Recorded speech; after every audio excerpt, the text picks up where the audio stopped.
ओडिशार पारंपरिक रेसिपी चिंगुड़ी पोई घांट नहेले माछ मुंड पोई घांट तो समस्ते खाइबा को पसंद करती से घांट आज आम बनइबा बिना पियाज रसुण देखिए बहुत ही टेस्टी बनइबो आउ एते टेस्टी बनइबो समस्ते खाइबा को पसंद करेंगे। आपण माने निश्चित भाव में ट्राई करंतु वीडियो को लास्ट जाए देखिए जदि पसंद आसिला बिंदुरोसई चैनल को सब्सक्राइब करेंगे छोटिया लाइक कमेंट करेंगे आउ सांग मान सहित शेयर करेंगे। बिना पियाज रसुण रे आज आम बनइबा चिंगुड़ी पोईर घांट सब बेले तो भेज भी बिना पियाज रसुण बनाऊँच किंतु आज नॉनवेज भी बिना पियाज रसुण बनातु देखिए बहुत ही टेस्टी बनइबो हेल्दी भी बनइबो। सेतिपई मो प्रथमे गोटे कढ़ई नहींची सेथिरे मात्र 2 चम्मच सोरिष तेल सेथिरे देइची। एइठी मो किछि परिबा नहींची कखारु जह्नी आलू पोईनाड़ तो आपण चाहिले एथिरे सारू मध्ये ऐड करि परिबे माटी आलू मध्ये ऐड करि परिबे। एतिकी परिबा भलसे काटी धोई आनिचंदी एबे आमे तेल रे ऐड करिकि ताको टिके हल्का भाजिबा। एमिति परिबा को न भाजिकी मध्य आपण बनै पारिबे किंतु भाजिकी बनैले तार गोटे टेस्ट भल आसे।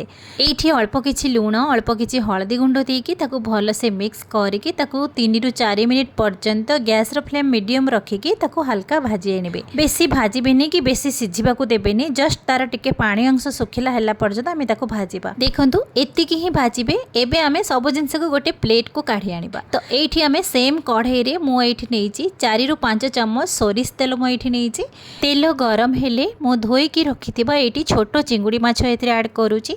एथिरे अल्प किछि लूण अल्प किछि हळदी गुंड देकी ताको आमे भलसे भाजी आनिबा।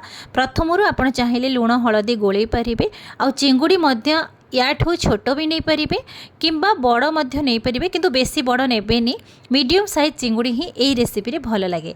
तो एई भली भाव में देखंतु गोल्डन कलर भी हे आसिलानी। एबे आमे माछ को काढी आनिबा आउ गोटे पैन नबा सेथिरे आमे नबा 3 रु 4 चम्मच सोरिष तेल। तो तेल गरम हो सारा पर अल्प किछि जीरा छुंक लगेबा सेथिरे गोटा मसला किछि कुटिकी सेथिरे ऐड करिबा। गोटा मसला जीरा भल से छुंक हो आसिले सेथिरे तेज पत्र ऐड करिबा। तापरे आमे काटिकी रखिदिबा टमाटो कहिदिली ना पियाज रसुण अदा एठी किछि भी लागिबनी। टमाटो को ऐड करिकी टमाटो को भलसे सिझिला भली आमे ताको कसिबा। टमाटो भी बहुत जल्दी भी सिझी जाए सेथिरे आमे अल्प किछि लंका गुंड ऐड करिबा अल्प किछि हळदी गुंड मध्ये ऐड करिबा स्वाद अनुसार लूण देले टमाटोटा जल्दी सिझी जाए। एठी टमाटर क्वांटिटी टिके अधिक नेबे मो एठी 2टी बड़ साइज रा टमाटो नेइथिली। एबे आमे टमाटो को भलसे कसिबा। एठी देखंतु टमाटो बढ़िया से सिझी आसिलानी। तो एठी आमे किछि गुंड मसला ऐड करिबा। एठी मो गोटे चम्मच धनिया गुंड ऐड करिछि गोटे चम्मच एठी भेज करी मसला मध्ये ऐड करिछि किंबा आपण चिकन मसला मध्ये ऐड करि परिबे। एठी जीरा मसला मध्य गोटे ऐड करि परिबे।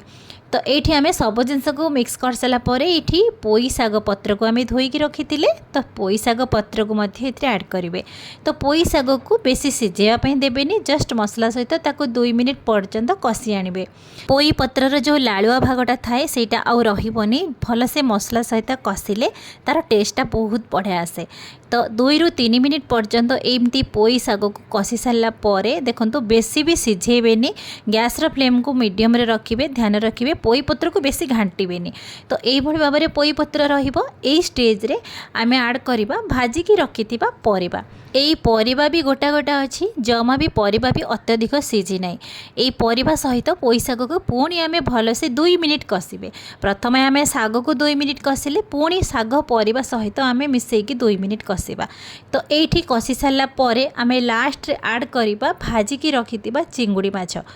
तो एठी देखुथिबे प्रथमरु किछि भी आमे मसला भी ऐड करि नाहंती ना पियाज ना रसुण ना अदा किछि भी आमे मसला एथिरे देई नाहंती केवल आमे टमाटो ऐड करिथिले बास एतिकी गुंड मसला सहित। एठी आमे पोई सहित माछ भजा मध्ये एठी ऐड करले। तो एबे आमे सब जिंस को भल से पुणी 1 मिनिट कि 2 मिनिट पर्यंत कसी आनिबे।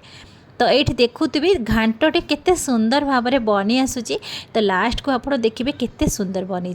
तो ये जस्ट गोटे कप पानी देबे पानी देकी गैस रो फ्लेम को लो करके आमे ताको 5 मिनिट पर्यंत ताको सिझिया छाड़िबा। तो ये देखंतु रिजल्ट 5 मिनिट पर केमिति पोईर घांटटा केते सुंदर भाव में देखा भी जाउचे केते परफेक्ट भी बनी। ये आपड़ जदि चाहिए आउ टिके सिझिबा पई तो ताहले आपड़ आउ 2 मिनिट कवर करके सिझिबा पई छाड़ी परिबे। तो आपड़ जदि आउ टिके रसरसिया घांटा रखा चाहूँगी तो ताहले आपड़ गोटे कप पानी मध्य ऐड करके ताको भल से फुटे आनिबे। तो एबे आमे सब परिबा को स्पैचुला रे एभली भाबरे घांटी नबा चकटी नबा जेमिति कि परफेक्ट आमर घांट भली बनी जिवो। तो एठी देखंतु केते सुंदर भी बनी जाइछि, पोई पत्र भी देखा जाउछि, परिबा भी सेमती भी देखा जाउछि। एठी मु गोटे जिंस ऐड करिवि, गोटे चम्मच चीनी ऑप्शनल अछि, आपण चाहिले ऐड करिवे नहले स्किप करिवे। चीनी सहित मु गोटे चम्मच गरम मसला मध्ये ऐड करिछि। चीनी ऐड कले एथि पई तार टेस्ट भी बहुत ही बढ़िया आसे, जेहेतु कखारु आमे ऐड करिसंती फिका फिका न लागिबा पई सेथि पई मु एठी अल्प किछि चीनी ऐड करिछि। एबे आमे सब जिंस को भल से मिसई नबा। तो एई प्रोसेस रे थरे बनांतु, देखिबे खाइबा को बहुत ही टेस्टी लागिबो। एठी देखंतु केते सुंदर भाबरे हमर चिंगुडी पोईर घांट परफेक्ट हमर बनिछि। तो एठी चाहिले आपण गोटे चम्मच गाई घिओ एठी ऐड करिवे नहले स्किप करिवे। मु कहबी घिओ निहाती भाबरे गोटे चम्मच ऐड करंतु, देखिबे तार टेस्ट केमिदि आसुछि। थरे ऐड कले जानिबे जे घिओ पकेले तार टेस्ट 2 गुणा ही बढ़ी जाए। तो ये देखो घांट आमर परफेक्ट रेडी हो गलानी। एबे गैस फ्लेम को बंद कर दिंतु, तापरे गरमा गरम सर्व करंतु, रुटी भात परोटा सबुथिरे ए घांट खाई परिबे। एबे आमर रेडी हो गला बिना पियाज रसुण रे चिंगुडी पोईर घांट। एई भली थरे बनांतु, देखिबे बहुत ही टेस्टी बनिबो, समस्ते पसंद करिवे खाइबा को बिना पियाज रसुण रे चिंगुडी पोईर घांट। आशा करूछि आजिर रेसिपी आपण मानको निश्चित भाबरे पसंद आसीबो। जदि पसंद आसिला बिंदु रोसई चैनल को सब्सक्राइब करिनेबे, लाइक कमेंट शेयर करने को जमा भी भूलिए। पुणी देखा नुआ वीडियो रे, से पर्यंत नमस्कार।